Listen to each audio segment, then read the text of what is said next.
Si on parle d'influence juste parce que j'ai partagé un rouge à lèvres et que ce rouge à lèvres-là, il a été vendu, pour moi, c'est pas quelque chose qui perdure dans le temps. Pour moi, influencer quelque chose, il faut que ça perdure. Et quand on est un influenceur, on ne le dit pas. C'est les gens qui parlent de nous en ces termes-là.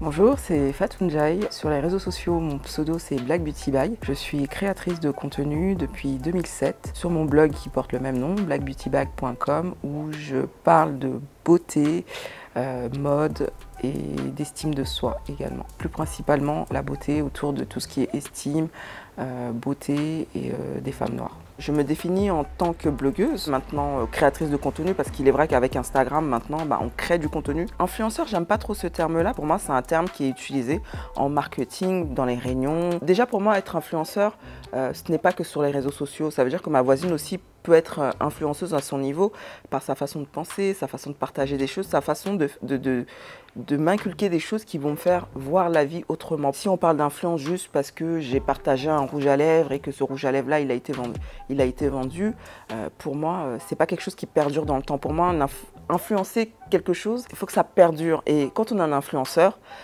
on ne le dit pas, c'est les gens qui parlent de nous en ces termes-là. Depuis que j'ai créé mon blog en 2007, ça a été l'un de mes leitmotivs. Moi, Fatou Ndiaye, née en France, à Paris, femme noire, d'origine africaine, d'une famille aussi religieuse musulmane, je ne me sentais pas représentée dans les médias. Quand je regardais les pubs à la télé, dans les films, dans les magazines que j'achetais, que ce soit les magazines les plus connus, que ce soit Vogue français, Elle, pour ne citer que ces magazines, qui sont les magazines historiques de la mode et de la beauté, je ne voyais pas la française que je pouvais rencontrer dans le métro, dans les transports en commun ou dans la rue, à l'école, au travail.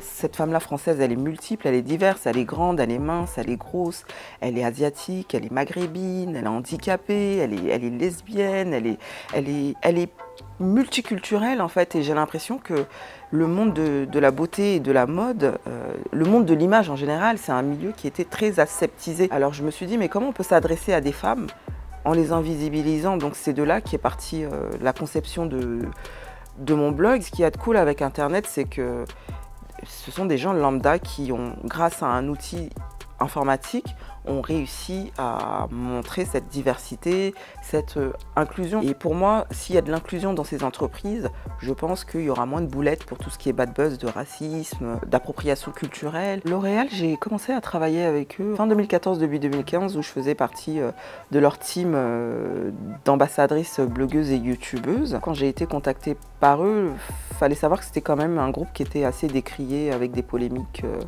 avec beaucoup de polémiques. Par exemple, ils avaient été jugés pour discrimination à l'emploi. Quand on m'a contactée, la première chose, et je me souviens, j'avais dit à la directrice, je suis très honorée de travailler, d'avoir été sollicitée pour faire partie de vos ambassadrices, mais en tant que femme noire qui est connue sur les réseaux sociaux pour défendre la diversité, l'inclusion et dénoncer justement ces problématiques-là, je ne peux pas travailler avec des personnes juste parce que c'est beau de travailler avec eux et parce que derrière il y a de l'argent.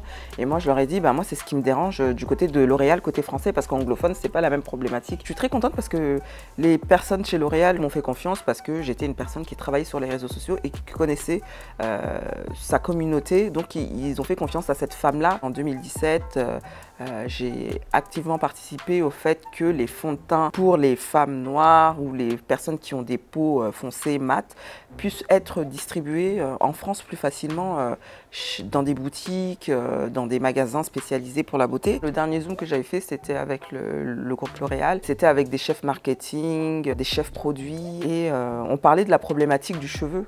Parce que le cheveu crépus, c'est un très grand problème. La première génération de blogueuses dont je fais partie, justement, se sont fait connaître parce que on a arrêté de se défriser et on a parlé du cheveu crépus.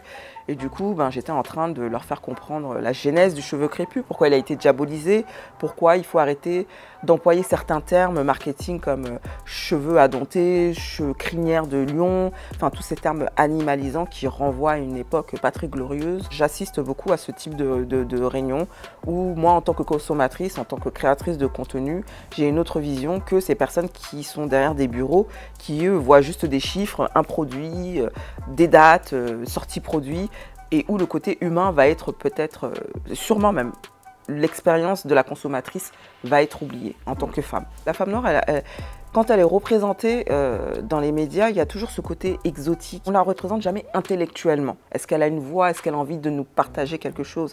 Et je trouve que ça, on nous le retire souvent. C'est pour ça qu'aujourd'hui, on a plein de femmes noires qui prennent les réseaux sociaux et qui s'en emparent pour pouvoir parler, partager leurs expériences, partager des choses que les gens ne voient pas. Et je trouve ça super important, que ce soit à travers des podcasts, à travers Instagram, à travers des blogs, des YouTube ou même des conférences, parce qu'il y a aussi des événements que l'on crée. Pour moi, beauté rime aussi avec intelligence, rime avec bien-être, pas qu'avec le physique.